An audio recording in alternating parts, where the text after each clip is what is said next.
ইন্না আনজালনাহু ফি লাইলাতিন মুবারাকাহ, আমি এই কোরআন নাজিল করেছি বরকতময় রাতে। এই রাত দ্বারা শবে বরাতের রাতকে বোঝানো হয়েছে। শবে বরাতের রাতটা কবে জানেন আপনারা? আগামীকাল রাত্র। শবে বরাত আগামীকাল রাত। আচ্ছা, আজকে আমরা আগামীকাল এই শবে বরাত, এই শবে বরাতের রাতের আলোচনাটা আজকে আমরা এখন যদি একটু বিস্তারিত করি, তাহলে এর থেকে আমরা অনেক কিছু জানতে পারবো। আমাদের নিজেদের প্রয়োজন এই রাতে আমরা পুরা করতে পারবো। এটা খুব জরুরি না আমাদের জানাটা? কোরআন হাদিস থেকে জানাটা জরুরি। আমি সরাসরি আলোচনাতে চলে যেতাম। এখন উলামায়ে কেরামের মধ্যে কিছু উলামায়ে কেরাম এই রাতকে অস্বীকার করে। আপনাকে আগামীকাল সকালবেলায় বলবে যে কোরআনের মধ্যে আছে ইন্না আনজালনাহু ফি লাইলাতিল কদর। আল্লাহ কোরআনের মধ্যে বলছেন আমি এই কোরআন নাজিল করছি লাইলাতুল কদরে, যে রাত্র 83 বছর, রাত 83 বছর 4 মাস, 83 বছর 4 মাস রাতের চাইতে বেশি মর্যাদার, বেশি দামি রাত। তো আল্লাহ ওই কদরের রাত্রে নাজিল করছেন। হুজুর যে ওয়াজ করে গেছেন এই ওয়াজটা ভুল করছেন।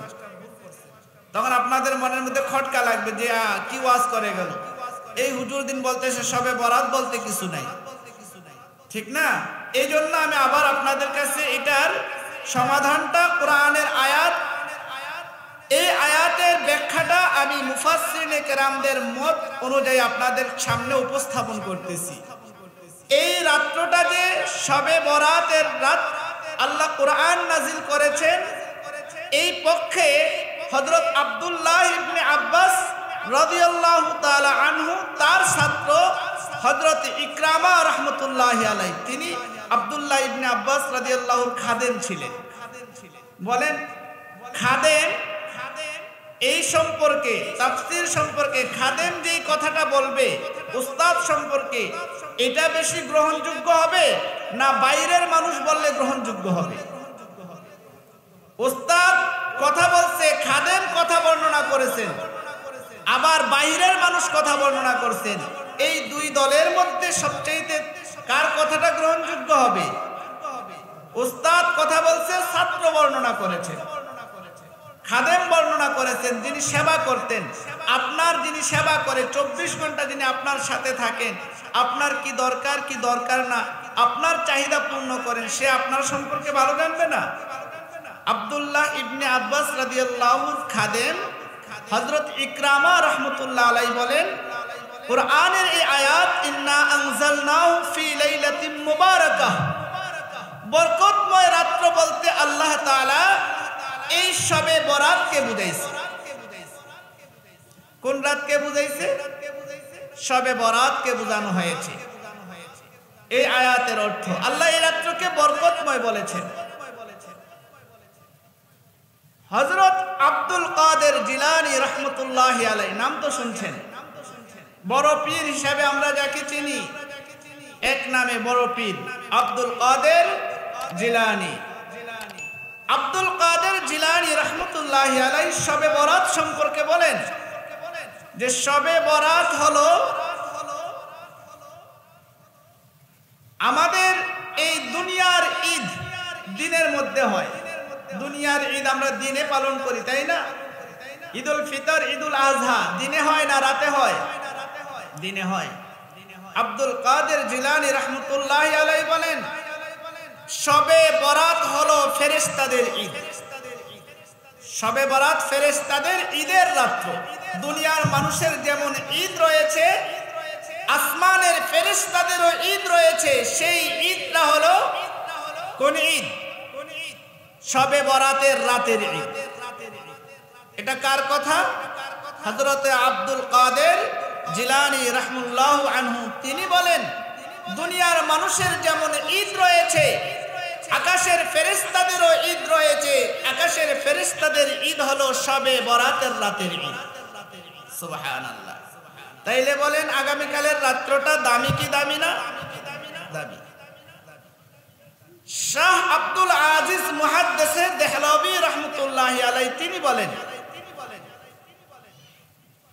দুনিয়ার মানুষ তোমাদেরকে যদি উপমা দেই শবে বরাত সম্পর্কে, শবে বরাতটা কি এটা যদি তোমাদেরকে আমি বুঝাই, তাহলে এইভাবে বুঝাবো,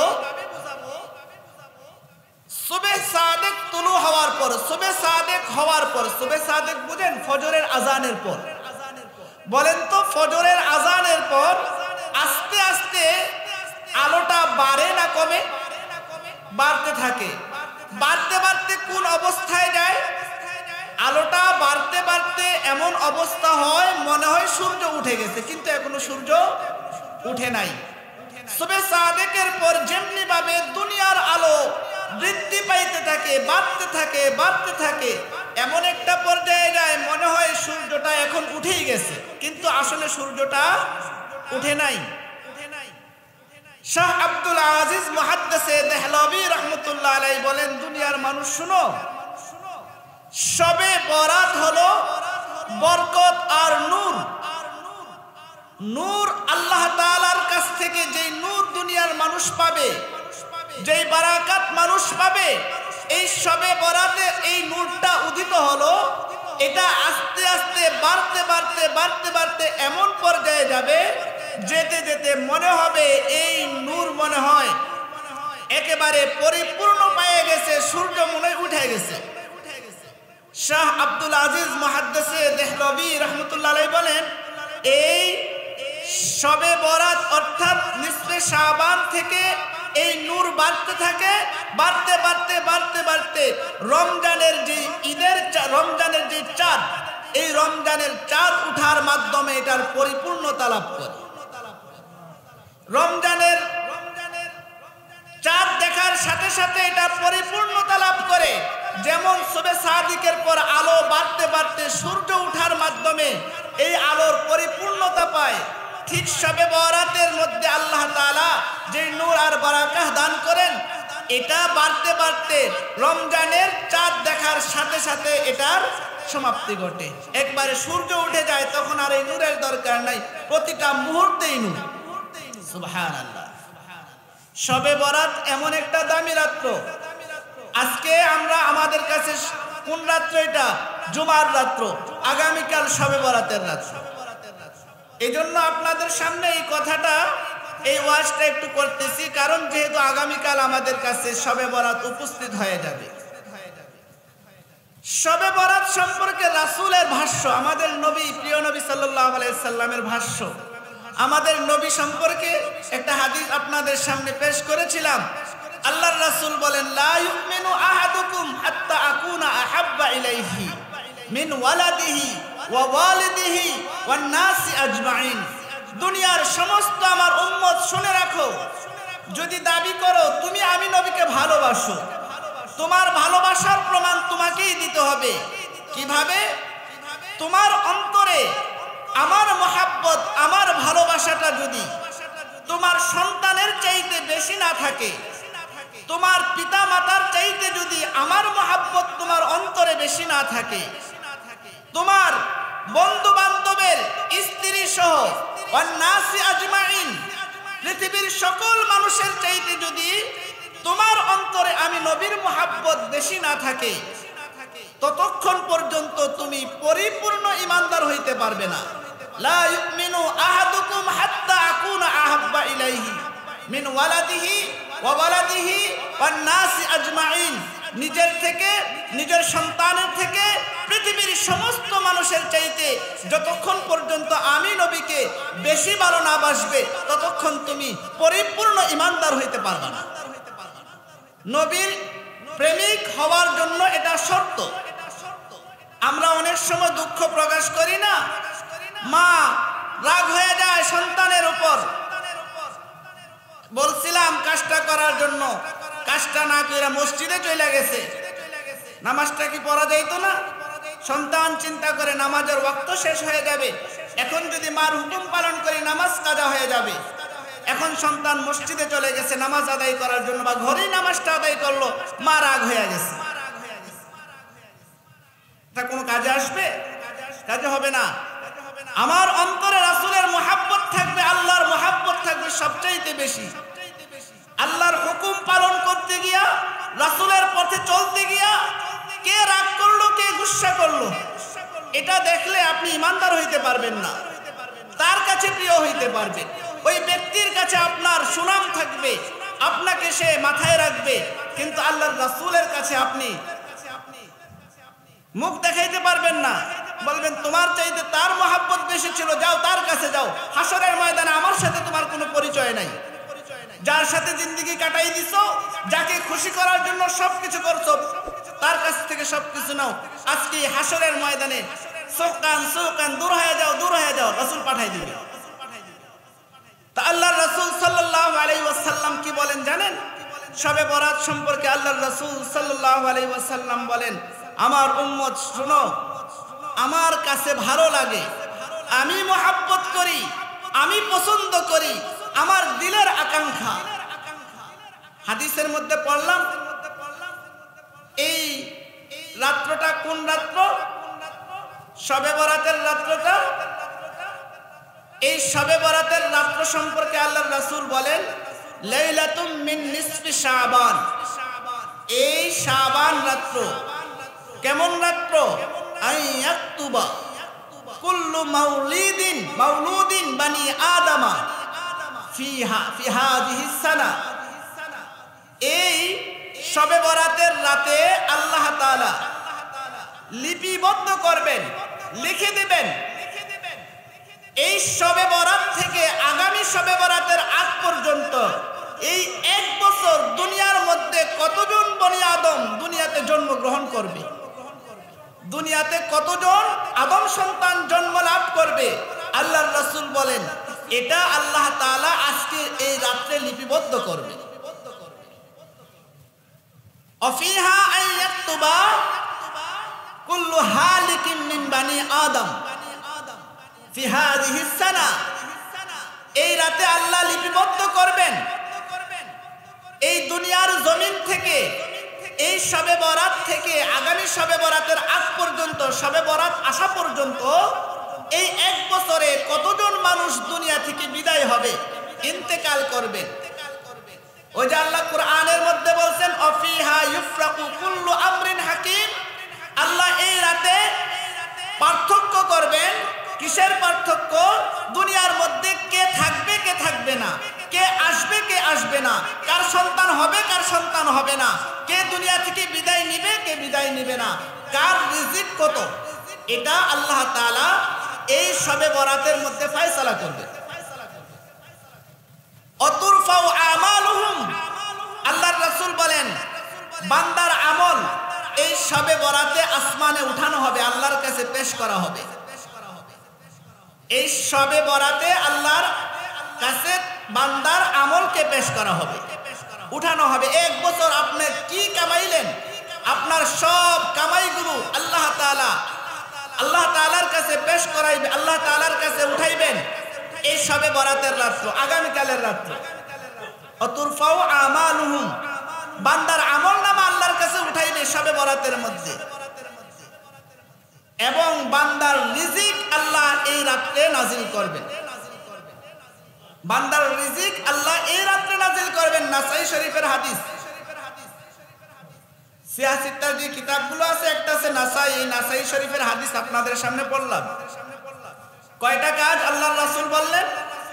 দুনিয়াতে কতজন আদম সন্তান জন্ম লাভ করবে, দুনিয়া থেকে কতজন আদম সন্তান মৃত্যুবরণ করবেন, বান্দার আমলনামা আল্লাহর কাছে উঠানো হবে, বান্দার রিজিক আল্লাহ তাআলা বান্দার কাছে পাঠিয়ে দিবেন।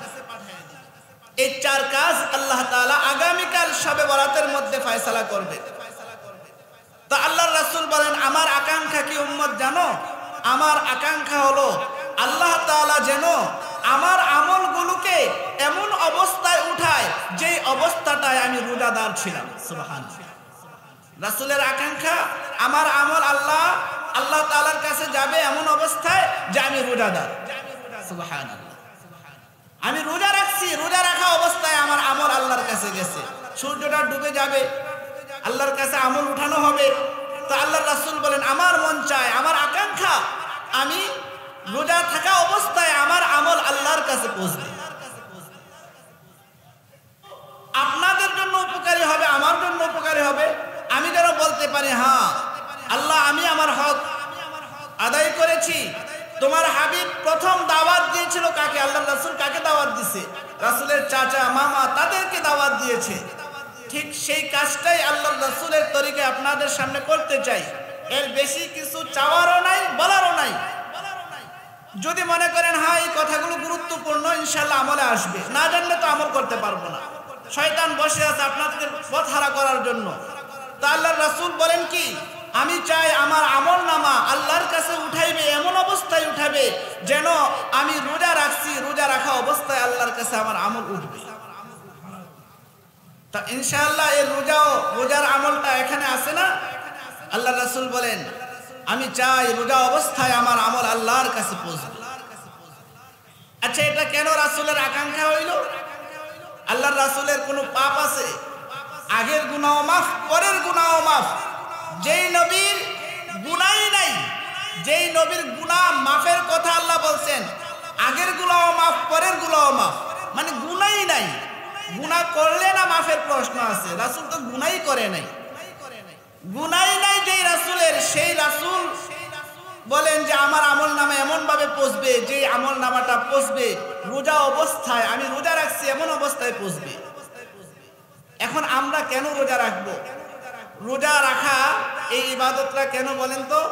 আমি যে রোজা রাখছি, আজকে আপনার ঘরে কাম করতেছি, আমি আপনার ঘরের কাম করতেছি, আপনার কাজ করতেছি, আমি বড় অন্যায় করে ফেলেছি, অন্যায় করে ফেলেছি। এখন আপনার ঘরে কাজ করা অবস্থায় আসছে আমার উপর, যদি কেউ যদি কোনো রকমের উল্টাপাল্টা করতে চায়, আপনি বলবেন যদি বিচার থাকে এটা পরে, ও আজকে আমার ঘরের কাজ করতেছে, সে আমার লোক, বলবেন কি বলবেন না? তোমার যদি কিছু বলার থাকে সেটা পরে। আবার আপনি চেষ্টাও করবেন, যেহেতু এই লোকটা আমার হয়ে কাজ করতেছে, ঠিক আছে আমার যতদূর শক্তি আছে, সামর্থ্য আছে, তার জন্য আমি একটু করি, করবেন না এটা? আমি আপনি যদি রোজা রাখা অবস্থায় থাকি, এই সময় আমার আপনার আমল নাম আল্লাহর কাছে উঠায়, আল্লাহ বলবেন বান্দা, ও ফেরেশতা এটা কার আমল? বলবে অমুকের আমল। আল্লাহ গুনাহার গুনাহ কয় এখন কোন অবস্থায় আছে? আল্লাহ এখন তো রোজা রাখছে। তো যদি এখন রোজা রাখছে, আগে কি করছে না করছে সেটা আমি জানি না, বান্দার সব গুনাহগুলো মাফ করে দাও। এটা উসিলা। আমি আপনি যদি রোজা রাখি, রোজা রাখা অবস্থায় আমার আপনার আমল আল্লাহর কাছে যায়, আল্লাহ আমাকে আপনাকে মাফ করে দিবে। আচ্ছা, আল্লাহ যে মাফ করে দিবে, এটার আরেকটা হাদিস শুনি আম্মাজান আয়েশা সিদ্দিকা রাদিয়াল্লাহু তাআলা আনহা থেকে। আম্মাজান আয়েশা সিদ্দিকা রাদিয়াল্লাহু আনহা বলেন, আমি এক রাতে হঠাৎ আমার ঘুম ভেঙে গেল। ঘুম ভাঙানোর পর দেখি, হাত দিয়া দেখি রাসূল পাশে নাই। রাসূল তো ঘুমায় থাকলেও দেখা যেত, অন্ধকারের মধ্যে রাসূল দেখা যেত না? আম্মাজান আয়েশা বলছে না, মানুষের চাঁদ উঠে, মানুষের সূর্য উঠে দিনে, কিন্তু আমার ঘরে সূর্য উঠে রাতে। সূর্যের আলো যদি জমিনের মধ্যে পড়ে, কোথায় কি আছে সব দেখা যায়। আল্লাহর রাসূল যখন ঘরে আসতেন, আম্মাজান আয়েশা বলেন, সুইটা যখন পড়ে যাইত, অপেক্ষায় করতাম রাসূল আসবে। রাসূল আসলে রাসূলের শরীরের আলোতে আমি সুই খুঁজে পাইতাম। কত সুন্দর ছিলেন আমার আপনার নবী, রহমতের নবী। সেই নবীর উম্মত আমরা। নবীর মহাব্বতে আল্লাহ আমাদেরকে কত মহাব্বত করে জানেন? আল্লাহ রাসূল সাল্লাল্লাহু আলাইহি সাল্লাম বলেন, উম্মত তুমি যখন গুনাহ করো, সারা রাত গুনাহ করতেছো, সারা রাত, আল্লাহ তাআলা দিনের বেলায় হাত পাইতা রাখে, দুই হাত। হাদিসে কুদসি আল্লাহ দুই হাত পাইতা রাখে। সারা রাত্রে আমি গুনাহ করছি, আল্লাহ বলেন বান্দা গুনাহ করছো রাতে, এখন আমার হাত দুইটা যদি ধরতে পারো, তোমার আমি আমার বন্ধু বানাই না। গুনাহ করছো, হাত পাইতা রাখে আল্লাহ। আবার দিনে গুনাহ করে আল্লাহ রাতে হাত পাইতা রাখে, বান্দা আসো, কাছে আসো, ভুল স্বীকার করো, হাত ধরো, আমি তোমাকে মাফ করে দেব। আদম আলাইহিস সালাম এক ভুল করছেন, 350 বছর কাঁদছেন না?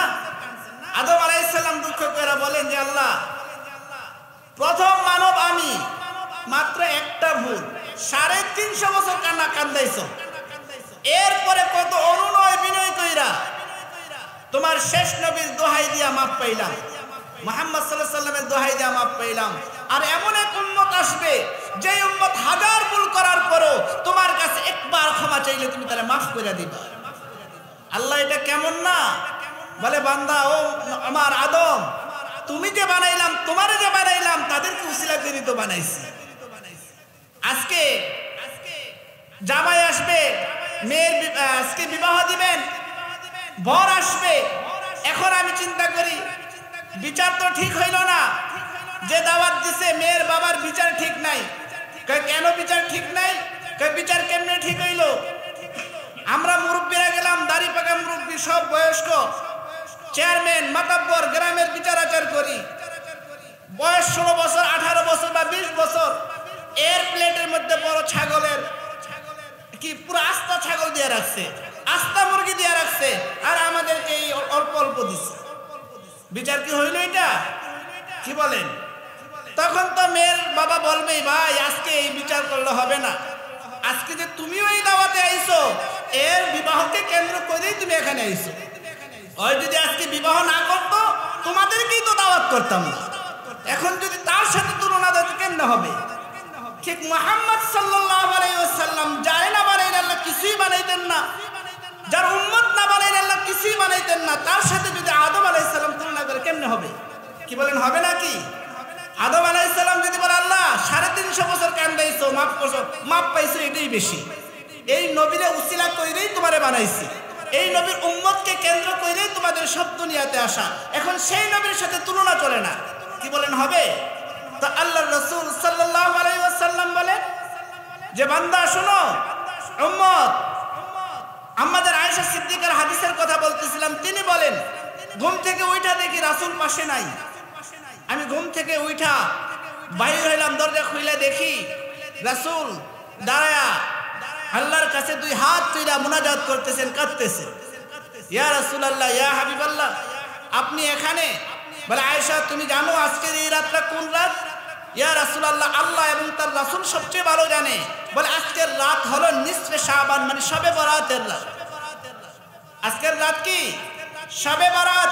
এটা আমাদের ভাষা, এটা কিন্তু আরবি ভাষা না। আরবি ভাষার লাইলাতুম মিন নিসফে শাবান হলো আরবি নিসফে শাবান, এটা হলো শবে বরাত। আল্লাহর রাসূল বলেন হাদি লাইলাতুম মিন নিসফি শাবান। আয়েশা, ইয়া আয়েশা, হাদি লাইলাতুম মিন নিসফি শাবান, এটা হলো শাবানের অর্ধরাত্র। আল্লাহর রাসূল বলেন জানো এই রাতের মুহূর্ত কি, গুরুত্ব কি, এই রাতে কি হয়? বলে ইয়া রাসূলুল্লাহ, আল্লাহ জানে আর তার রাসূল জানে। আল্লাহর রাসূল বলতেছেন এই রাতে আল্লাহ তাআলা এত অধিক সংখ্যক মানুষকে মাফ করেন। কত অধিক সংখ্যক? কালব গোত্রের মধ্যে যতগুলো বকরি আছে, এই বকরির পশম যতগুলো আছে, তার চাইতে বেশি বান্দাকে আল্লাহ তাআলা জাহান্নাম থেকে মুক্তি দিয়ে জান্নাত দান করে। কোন রাত্র এটা? এই আগামীকাল শবে বরাতের রাত। আল্লাহর রাসূল বলেন তুমি জানো আজকে এই রাতে আল্লাহ তাআলা তার এত অধিক সংখ্যক বান্দাকে জাহান্নাম থেকে মুক্তি দিবে। কালব গোত্রের মধ্যে যতগুলো বকরি আছে, ওই বকরির পরিমাণ না, বকরির পশম পরিমাণ বান্দাকে আল্লাহ তাআলা জাহান্নাম থেকে মুক্তি দিয়ে জান্নাত দান করবে। এই বনি কালবের মধ্যে বকরির অবস্থা সম্পর্কে মুহাদ্দিসিনে কেরামগণ লেখেন, ওইখানে যারা বনি কালব গোত্র মানে বংশের মধ্যে একটা ছোট, যে যার ঘর ছোট, গরিব মানুষ, এরও মোটামুটি 200-300 বকরি থাকে। একবারে যে গরিব তার অবস্থা এমন 200-300 বকরির মালিক সে। তাইলে অন্যান্যদের অবস্থাটা কেমন হবে? সাহাবায়ে কেরাম বলেন যে ওই বনি কালবের মধ্যে এত বকরি, এত বকরি, 2 পাহাড়ের মাঝে যখন এই বকরিগুলো ছাইরা দিত, এই 2 পাহাড়ের মাঝখান শুধু বকরিতে ভরে দিত। আর ওই আরবের মধ্যে যে 2 পাহাড়, এই 2 পাহাড় আর আমাদের দেশের কিন্তু এমন না। যদি মনে করেন আমাদের পুরাই চক, এই আমাদের অত্র এরিয়াটা নিয়েও হবে না, এত বড় যে এদের বকরি এত সংখ্যক। আচ্ছা, যদি একটা বকরির মধ্যে কয়টা চুল থাকে? আপনার আমার মাথার মধ্যে চুল কয়টা থাকে একটু চিন্তা করেন। এক লোকের কাছে শুনেছিলাম আমেরিকা থাকে, চুল মাথায় টাক পড়ে গেছে, হঠাৎ দেশে আসছে, হযরত মাওলানা জুলফিকার আলী নকশবন্দি দামাত বারাকাতুহুল আলিয়া তিনি বলেন, তার জবানের কথা আমি নকল করতেছি, তিনি বলেন যে যখন ওই আমেরিকার ভাই আসলো দেখলাম তা আজকে মাথার মধ্যে চুল। বললাম ভাই এই অবস্থা কিভাবে হলো? যে বলে যে এইগুলো ট্রান্সফার করা হয়েছে, চুলগুলো এখানে উঠানো হয়েছে মেশিনের মাধ্যমে। তো বলছে তাইলে এতটুকু আর উঠাইছো কি করতে, পুরাটাই উঠাই দিতা। বলে এক একটা চুল লাগাইতে, এক একটা চুল গজানোর জন্য $1 করে খরচ করেছে। কয় ডলার? মোট $10,000 খরচ করে এতটুকু লাগাইছে। তাইলে বোঝা গেল কি $10,000। $10,000 কয়টা চুল হইল? 10,000 চুল হয়ে গেল। তাইলে 10,000 যদি পুরা মাথাও না ভরে, আমার আপনার মাথার মধ্যে যাদের চুল বেশি ঘন তার মাথার মধ্যে কত হাজার আছে, কত লাখ চুল আছে, একটু চিন্তা করে। আমার আপনার মাথায় যদি এই চুল থাকে তাইলে একটা বকরির মধ্যে চুল কত থাকে, আর ওই বনিকাল গোত্রের মধ্যে যত বকরি আছে এই বকরির মধ্যে চুল আছে কতগুলো, পশম কতগুলো আছে, চিন্তা করে। হাজার হাজার লক্ষ লক্ষ কোটি কোটি হবে না? তাহলে আল্লাহর রাসূল বলেন এই রাতে আল্লাহ এত অধিক সংখ্যক মানুষকে জাহান্নাম থেকে মুক্তি দিয়ে জান্নাত দান করবে। আগামী কালকের রাত্র সারা বছরই তো বলেন হুজুর দাওয়াত দিলাম কেন?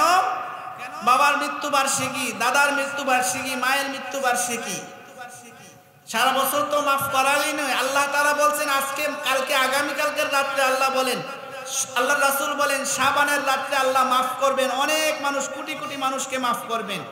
একটু আল্লাহর কাছে কান্নাকাটি কইরা আপনার মায়ের নাম, আপনার বাবার নাম, আপনার দাদার নাম, দাদির নাম ওই লিস্টের মধ্যে ঢুকাই দেন। আল্লাহ তো আল্লাহর ওই লিস্ট, যেই লিস্টে আল্লাহ কালকে মাফ করে দিবেন, এই মাফের লিস্টে আপনাদের নামগুলো উঠাই দেন না। আপনার কাজটা তো আমি করতে পারবো না, কি বলতে পারবো? আল্লাহর রাসূল বলেন কি, সন্তানের দোয়া মা বাবার জন্য কবুল হয়ে যায়। সন্তান মা বাবাকে যতটা ভালোবাসে, মসজিদের ইমাম সাহেব, পীর সাহেব এতটা ভালোবাসবে না, বাসবে, সে বাসবে তার মা বাবাকে। অতএব আগামীকালকের একটা রাত্র আসবে শবে বরাত, এই রাতে আল্লাহ মাফ করে দিবেন কোটি কোটি বান্দাকে। ওই কোটি কোটি বান্দার মধ্যে আপনার বাবা মায়ের লিস্টও আপনি করে নেন। এটা আগামীকালকের একটা সুযোগ আছে, কি বলেন? এই সুযোগ কি হাতছাড়া করবেন? এই সুযোগ হাতছাড়া করা যাবে? এই সুযোগ হাতছাড়া করা যাবে না। সুযোগ আছে আগামীকাল শবে বরাত, এমন দামি রাত্র আর পাইবেন না, কিন্তু হায়াত থাকলে পাইবেন, না থাকলে এমন অনেকেই আছে। গত শবে বরাতে আপনার আমার মাঝে ছিল, এই মাহফিলেও ছিল, মাহফিলে দানও করেছিল, কিন্তু আজকের মাহফিলে সে কবরে আছে, আছে না? তা আগামী শাবান পাইবেন কোনো গ্যারান্টি আছে? নাই। যদি না থাকে তাইলে আজকের আগামীকালকের শাবান যদি জীবিত থাকেন তাইলে অন্তত আগামীকালকের শাবানটা কাজে লাগাইবেন। লাগাইবেন কিনা? আল্লাহ তাআলা, আল্লাহর রাসূল বলেন, বাইহাকি শরীফের হাদিস, আল্লাহর রাসূল সাল্লাল্লাহু আলাইহি ওয়াসাল্লাম বলেন, ও আমার উম্মত, দুনিয়ার উম্মত শোনো, শবে বরাত এই নিসফে লাইলাতুল মিন নিসফে শাবান যখন আগমন করেন, সূর্য ডুবার সাথে সাথে, বলেন কখন? সূর্য ডুবার সাথে সাথে আল্লাহ তাআলা প্রথম আসমানে নেমে আসেন। কোন আসমানে নেমে আসেন? প্রথম আসমানে নেমে আসেন। প্রথম আসমানে নাইমা আল্লাহ তাআলা ডাকতে থাকেন, আলা মিন মুস্তাগফারিন, কে আছো ক্ষমা, গুনাহ থেকে ক্ষমা লাভ করতে চাও, কে আছো? আল্লাহ ডাকেন, বান্দা কে আছো? গুনার সাগরে হাবুডুবু খাইতেছো, আসো আমার কাছে মাফ চাও, আমি আল্লাহ মাফ করে দেব। আল্লাহর রাসূল বলেন সূর্য ডুবার সাথে সাথে আপনারা আমরা শবে বরাতে যাব, কালকেও মসজিদে যাব। এখানে যারা মসজিদে আসবে দেখবেন 2 কাতার মানুষ নামাজ পাবে। এরপরে হুজুর কতক্ষণ আলোচনা করবে, ফজিলত বুঝাইবে, ওই সময় থাকবো 4 কাতার। যখন আলহামদুলিল্লাহ কিছু হাদিয়া তোফা খাওয়াইবেন, মেহমানদারি করবেন, দেখবেন মসজিদও জায়গা হয় না, যারা নামাজ পড়ছে তারাও পায় না। আমরা যাব মসজিদে একবারে শেষ পর্যায়ে যাব, কিসের জন্য? হালুয়া, মিষ্টি, বাতাসা, বিস্কুট, বিরিয়ানি এগুলোর জন্য যাব, শেষ পর্যায়ে যাব। অথচ আল্লাহ আপনাকে দেওয়ার জন্য বললেন, বান্দা কি দরকার তোমার? ক্ষমা যদি চাইতে পাও, আজকে যদি ক্ষমা লাভ করতে চাও আমার কাছে চাও, আমি ক্ষমা করে দেব। আল্লাহ এভাবে ডাকতে থাকেন। রিজিক প্রত্যাশী, রিজিক দরকার, অভাব অনটনে আসো, কষ্টে আসো, আজকে চাও রিজিকের ফয়সালা আমি আল্লাহ করে দেব। আল্লাহ ডাকতেছে বান্দা রিজিক আজকে আমার থেকে, তুমি আজকে আমার থেকে তোমার রিজিকের ব্যবস্থা করায় নাও, মঞ্জুর করাও। আজকে একটা বছর তোমার রিজিকের ফয়সালা আমি করে দেব। আমরা এতটাই অজ্ঞ, এতটাই লোভী, সামান্য কিছু কালকের রাতের খাবারের জন্য পুরা রাতের ইবাদত শেষ, ঠিক না? এটা করব না। আল্লাহ তাআলা মাগরিবের পর আল্লাহর রাসূল বলেন মাগরিবের পর সূর্য ডুবার সাথে সাথে আল্লাহ প্রথম আসমানে আয়েশা বান্দাকে ডাকে, বান্দা কার ক্ষমা দরকার চাও, ক্ষমা আমি ক্ষমা করে দেব। কার রিজিক দরকার চাও, রিজিকের ব্যবস্থা করে দেব। কে বিপদের মধ্যে আসো, আজকে বিপদ থেকে মুক্তি চাও, বিপদ থেকে মুক্তি দিয়া দেব। কার কোন সমস্যা আছে, সব সমস্যার সমাধান আমি আল্লাহ আজকে করে দেব। তোমার কাজ হলো, আমার কাজ হলো, আপনাদের কাজ হলো আল্লাহর কাছে চাওয়া, আগামী কালকের চাওয়া, এটা হলো আমাদের কাজ। কালকে আল্লাহ বাজেট পেশ করবে। কি বাজেট পেশ করবেন? এই বাজেটের মধ্যে আমি আপনি নামটা লেখায় দিতে পারলে আল্লাহ তাআলার পক্ষ থেকে পেয়ে যাব। যদি আমার আপনার রিজিক আল্লাহ লেখা দেয় এমনি চলে আসবে, এমনি চলে আসবে। দেখবেন আল্লাহ যদি দেয় তাইলে তো ঠেকানের কেউ নাই। মা বাবা অনেক ধনী লোক, সন্তান খাইতে চায় না, জোর করে খাওয়ায়, কারণ সন্তান তো জোর করে খাওয়াবে। তারপর যদি আরো জোর করে খাইতে না চায় তাইলে নাকে আর মুখে স্লান লাগায় খাওয়াবে, খাওয়ায় না কেন? মা বাবার তো কমতি নাই, সন্তান না খেয়ে কেমনে থাকে? সন্তান না খেলে জোর করে খাওয়াবে।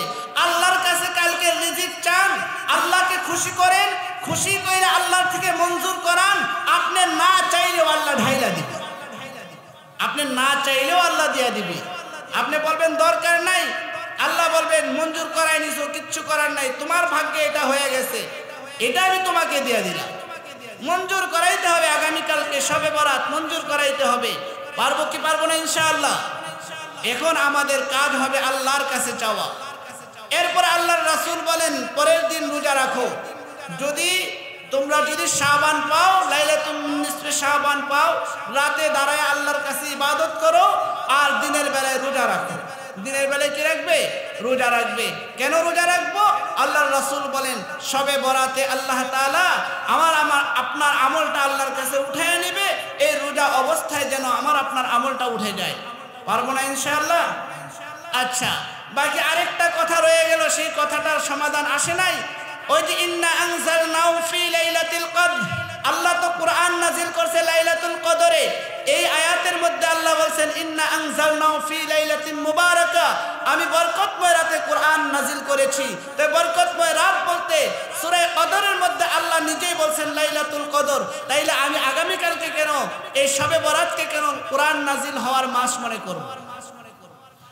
এটার সমাধানও মুফাসসিরিনে কেরামগণ দিয়েছেন এইভাবে যে আল্লাহ তাআলা বাজেট পেশ করেছেন শবে বরাতে, অর্থাৎ লৌহে মাহফুজ থেকে একত্রিত একসাথে আল্লাহ পুরা কোরআনকে বাইতুল আজিজ নামে একটা ঘর রয়েছে প্রথম আসমানের মধ্যে, লৌহে মাহফুজ থেকে বাজেট পেশ কইরা ওই প্রথম আসমানের যেই ঘর আছে ওই ঘরের মধ্যে আল্লাহ পাঠিয়ে দিয়েছেন। 23 বছরের মধ্যে আল্লাহ তাআলা সময়ে সময়ে রাসূলের কাছে কোরআন পাঠিয়েছেন। তাহলে বাজেট পেশ হয়েছে শবে বরাতে। এরপরে 23 বছরে কোন সময় কোন আয়াত যাবে এটা লৌহে মাহফুজ থেকে জিবরাইল আলাইহিস সালামের মাধ্যমে রাসূল সাল্লাল্লাহু আলাইহি সাল্লাম পর্যন্ত আসছে। তাইলে বলেন এখন আর দুই আয়াতের মধ্যে কোন মতবিরোধ রইল? শবে বরাতে বাজেট পেশ হয়েছে, এরপরে আপনার দেখেন না ওই সংসদ থেকে বাজেট পেশ হয়, চেয়ারম্যানের কাছে আছে, চেয়ারম্যান মেম্বারের কাছে, মেম্বার এগুলো বন্টন করে, ঠিক না? আল্লাহ তাআলার কাছে বাজেট আগামীকাল পেশ হবে। এরপরে আস্তে আস্তে বছরের যে কোনো সময় সেটা আপনার আমার কাছে আসবে ইনশাআল্লাহ। তাহলে এই শবে বরাত আগামীকাল আসবে, আমরা ইনশাআল্লাহ আমল করার জন্য রাজি আছি কিনা? না শুধু ওই জিলাপি মিষ্টি এগুলোর জন্য পাগল হয়ে থাকবো? এক রাতে খাবেন, আলহামদুলিল্লাহ, খাওয়ানোটাও একটা ইবাদত। আল্লাহর রাসূল নিজেও বলতেন যে তোমরা বেশি বেশি করে মানুষকে সালাম দাও আর বেশি বেশি করে মানুষকে খাওয়াও। খাওয়ানোটাও একটা ইবাদত, সালাম দেওয়া যেমন ইবাদত, খাওয়ানো একটা ইবাদত। আপনি যদি মানুষকে বেশি বেশি খাওয়ান এটা আল্লাহর কাছে ইবাদত হবে। আল্লাহর রাসূল সাল্লাল্লাহু আলাইহি সাল্লামের কাছে সাহাবায়ে কেরাম আসতেন, বলতেন ইয়া রাসূলুল্লাহ সবচাইতে উত্তম ইসলাম কি? আল্লাহর রাসূল বলেন আতিমুত তাম, মানুষকে খানা খাওয়ানো। মানুষকে কি করা? খানা খাওয়ানো। আবার এক একজনকে এক একটা বলছে, এর কারণও বলেছেন। এর কারণ হলো যার মধ্যে যেই রোগ আল্লাহর রাসূল তাকে সেই চিকিৎসা করতেন। কিছু মানুষ আছে বখিল, কাউকে খাওয়াইতে চায় না, আল্লাহর রাসূল তাকে বখিলামি দূর করে বলছে মানুষকে খাওয়াও, তুমি তোমার চিকিৎসা হলো মানুষকে খাওয়ানো। বখিলামি কিপটামির গুণ তোমার থেকে আগে দূর করো। এজন্য রাসূল এক একজনকে এক একটা বলেছেন। যাই হোক, আমরা যেটা আগামীকালকে খাওয়াটা কিন্তু নিষেধের মধ্যে না, একটা সময় সুযোগ করে নেবেন, আজকে এই সময়টা খাবো, অনেক ইবাদত করছি ক্লান্ত হয়ে গেছি, খাবো। এই খাওয়াটাও আল্লাহর কাছে ইবাদত হিসাবেই গণ্য হবে, কিন্তু বিশৃঙ্খলা করা যাবে না, এই খাওয়ান নিয়ে থাকা যাবে না, ঠিক না? আল্লাহ আমাদেরকে বোঝার তৌফিক দান করুন।